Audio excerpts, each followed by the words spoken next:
Hi and welcome back to the channel.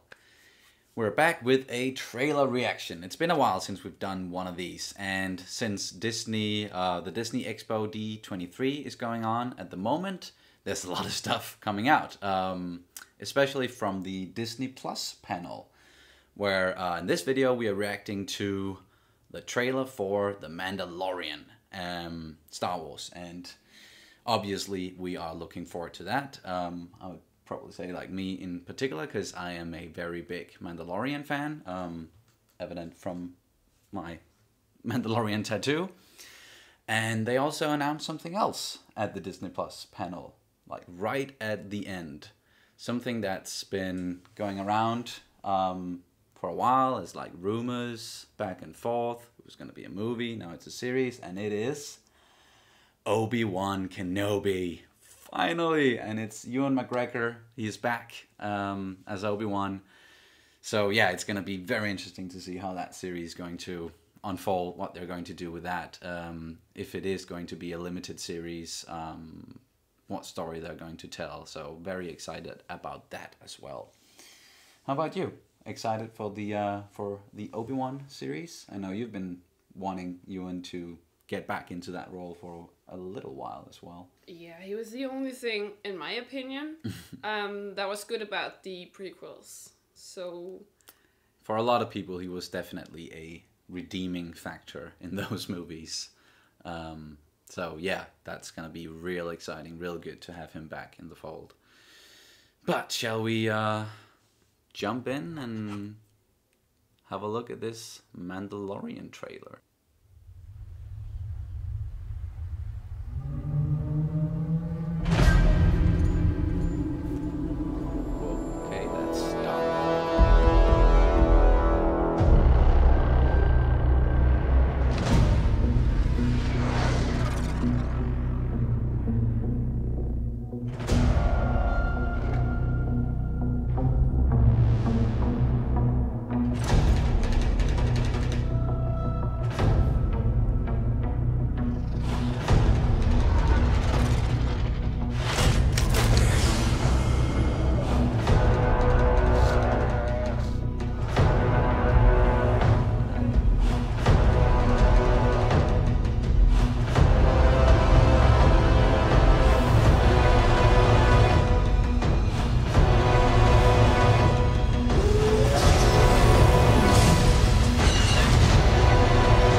Bounty hunting is a complicated profession.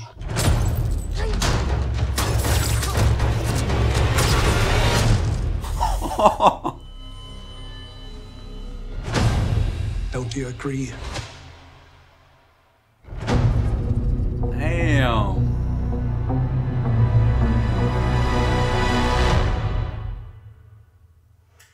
Oh, okay.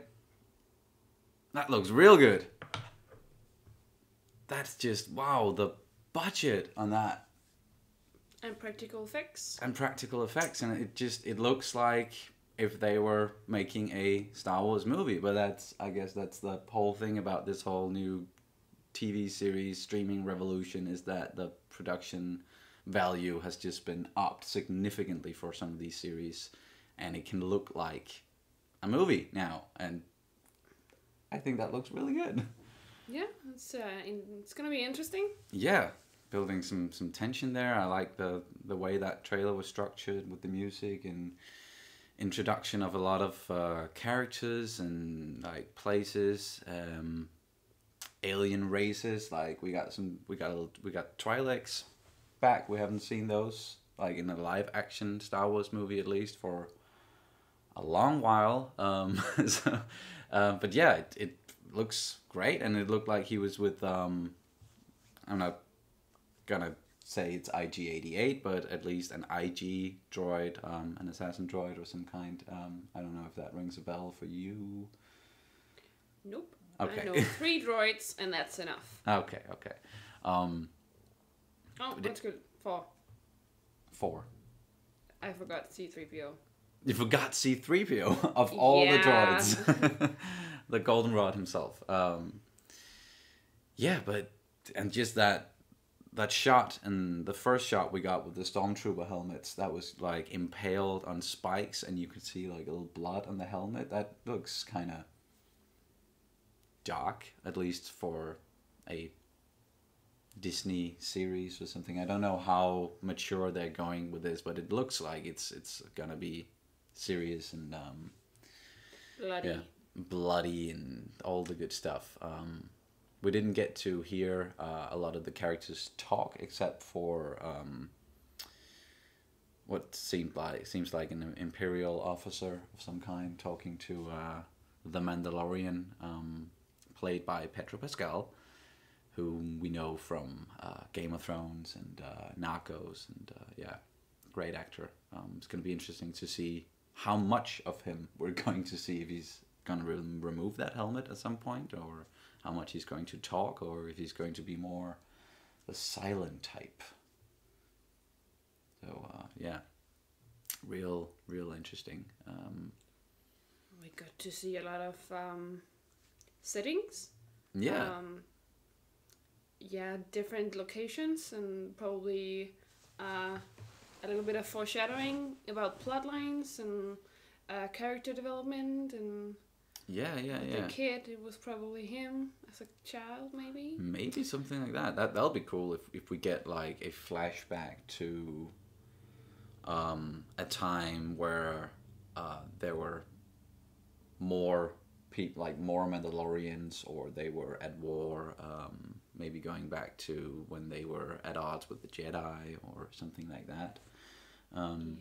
So yeah, that's gonna be real interesting. I did notice as well his ship, the sign of that. I'm gonna go really into some nerdy details here, but the design of that ship, it looks like the same design like the same kind of ship that Jango Fett he had before he got Slave One, at least in the Bounty Hunter video game that came out many years ago for PlayStation 2. So I don't know if that's a little homage to that design or anything, but I thought that was a cool detail. And I just dig the look of the Mandalorian in general. I think he looks cool. It looks very cool. And yeah, but I have an affinity for Mandalorian armor anyway. I think it's amazing. And if I could have my own, I would love to. And you would as well, right? Sure.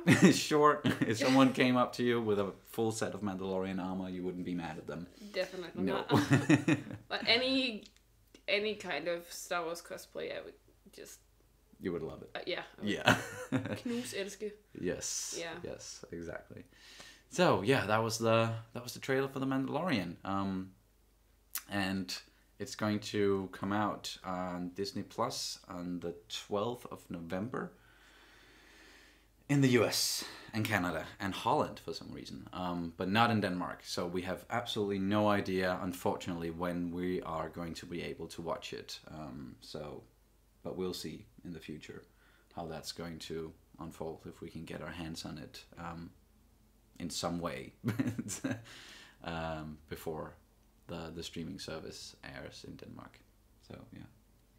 We also saw a shot of I don't know what his name is, but the guy Gus. Oh yeah. Giancarlo Esposito. Yeah, exactly. And it kind of looks like he's the bad guy once again. I would love that. So that's gonna be funny to I would watch. love that. Whether he's gonna be if he's gonna be the bad guy, and if he's gonna be just as evil and wonderfully acted as Gus. Oh yeah. Gustavo Fring is just like right up there with one of the some of the best TV villains of all time. I think he was just perfect.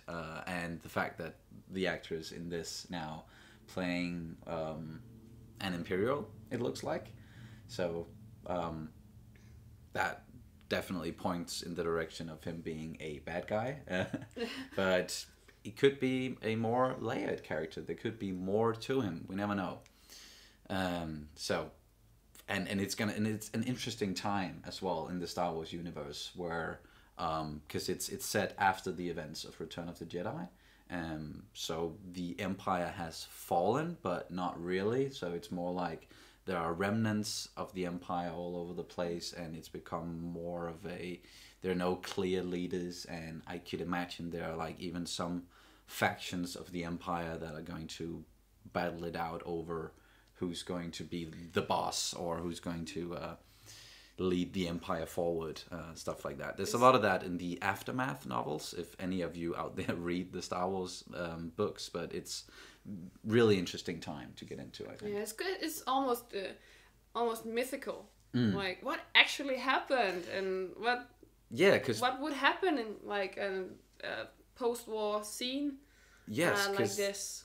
Yeah, because we have like Return of the Jedi, and the last thing that happens in that is just everybody celebrating the demise of the Empire, the Emperor, Vader. It's all gone. But that was only the Death Star. It's a huge galaxy. We know there's the Empire, like their reign, and it stretched all over the galaxy. So there's bound to be more. Yeah, but maybe that's also kind of the point, right? Because there's all these people around the galaxy. Yeah. And well, not all these people, but all these Imperial officers and Imperial soldiers and all these Imperials. And they must be... I think that's why we saw all these Stormtrooper helmets and stuff. Because maybe they're being hunted down. And that's why we have the bounty hunters. Because suddenly all these Imperials suddenly... they're being hunted. Yeah, they're being hunted. And maybe there's somebody paying a lot of money to these bounty hunters to get these Imperials. And maybe this small... Maybe they're small cells? I don't know if it's called cells. Yeah, you can call it that. Of Imperials maybe left all around. Maybe they're going rogue or something like that, or maybe there's some sort of resistance at least from these Imperial cells. So maybe we're gonna have some of that addressed in this series. I think so. That would be great, because I always really like when you get into more of the structure of the Empire, and you get to see what kind of people was working under like the regime of the Emperor. What kind of people they were, because they weren't all bad. I'm 100% sure, because some of them are just normal people who just took a normal job and they think they're maybe doing good, or they don't really know exactly what's going on. They're just focused on whatever they're doing on that exact planet they're working on, or something like that.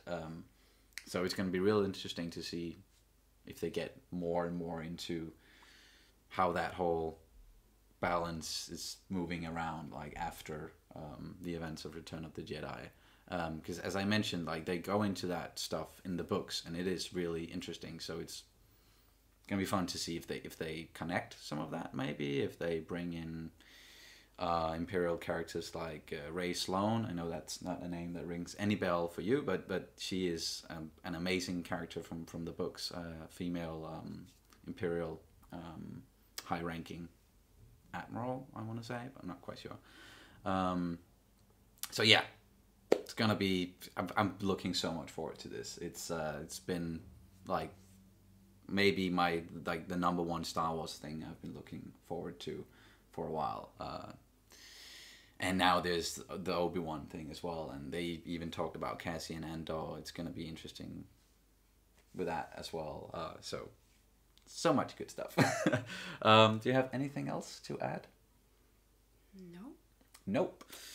Me neither. Except for the fact that like one of the things that really gets me even more excited for this series is the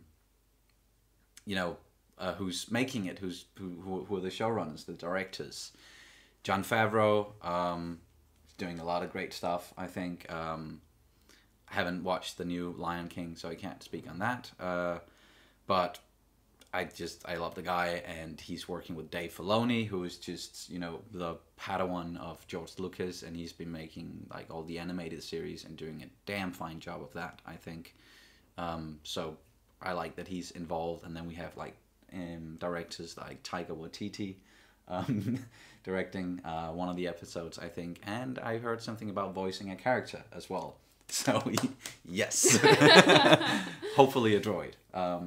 That's what I. A stupid droid, please. Yes. A K2 kind of droid. K2SO.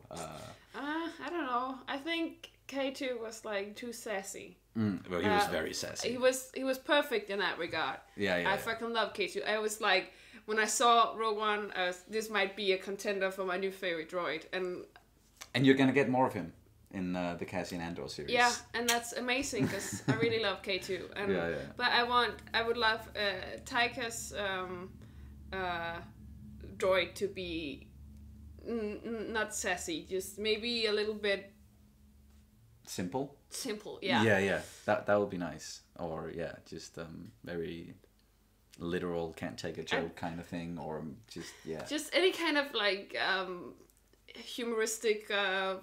Like a comic relief type of character, I would love that. Yeah, and for sure there's going to be that, because if there's one thing we know in Star Wars, they always have some kind of comic relief in the form of a companion droid of some sort. So maybe that's going to be the IG-88 looking droid, IG droid. So yeah. I think we've rambled on for long enough. We could continue. There's even like unrelated to this, a new thing development. You may have been able to hear it in this video, but we finally got a microphone. So we aren't using the microphone on the camera anymore. So hopefully that'll make for a better viewing, listening experience for you guys out there. I think that's it. Do you have anything else? I got a haircut. Cat got a haircut. Yay! Now that we're at... Thank you, Captain Obvious. Yes, new stuff. Maybe you've noticed that as well. So, but as always, you guys, thank you so much for watching, and we will see you as soon as possible. Bye! Bye!